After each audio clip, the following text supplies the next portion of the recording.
ప్రేక్షకుల్ని అలరించడానికి వైవిధ్యాన్ని అందించడంలో కానీ వాళ్ళకి నచ్చిన ఫైట్స్ డాన్స్లో కష్టపడటంలో కానీ ఆయనే సాటి ఒక కో ఆర్టిస్ట్గా అది నేను చెప్పగలను.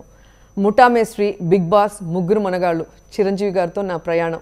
మరి 150వ సినిమా ఎలా తీశారు, ఆయన అంతరంగంలో ఏముందో అడిగి తెలుసుకుందాం. నమస్కారం, ఎలా ఉన్నారు?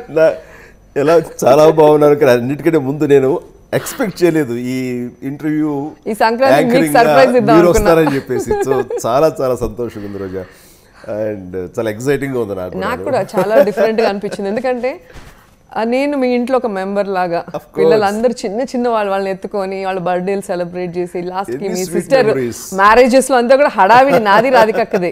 సో అలా ఉన్న నేను సడన్గా మీరు పాలిటిక్స్లోకి వెళ్ళటం, మళ్ళీ ఇప్పుడు సినిమాల్లోకి రావటం, అంటే ఆల్మోస్ట్ 10 years తర్వాత మళ్ళీ సినిమాల్లోకి వస్తున్నారు.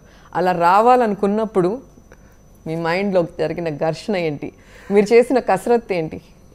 నిజంగా ఇట్ ఈస్ 77-78లో ఈ ఫిలిం కెరియర్ నాది స్టార్ట్ అయిన తర్వాత టిల్ 2007 వరకు ఇది ఒక కింగ్లీ లైఫ్, ఒక నల్లేరు మీద నడకలాగే సాగింది. ఎస్. సో ఈ ప్రస్థానంలో వెనక్కి తిరిగి చూసుకుంటే చాలా సంతృప్తికరంగా ఉండింది.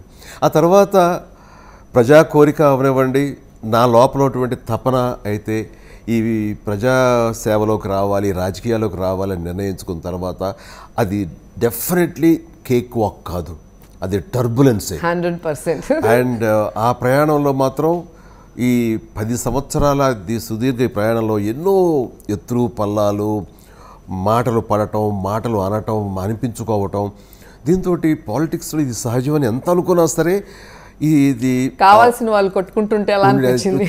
చాలా బాధగా అనిపించేది. కానీ అనవసర పరిస్థితి వచ్చినప్పుడు మాట్లాడటం అనేది మనస్సుని చంపుకునే అనాస వస్తుంది ఒక్కోసారి. సో ఇది ఇది ఆ విషయంలో మాత్రమే.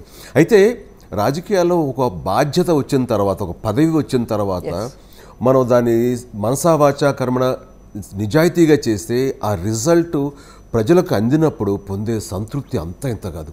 ఆ రకమైన సంతృప్తి ఒక తిరుపతి ఎమ్మెల్యేగా, అలాగే టూరిజం మినిస్టర్గా మాత్రం నేను చాలా సంతృప్తి చెందాను. అంతవరకు మాత్రం నాది ఓకే.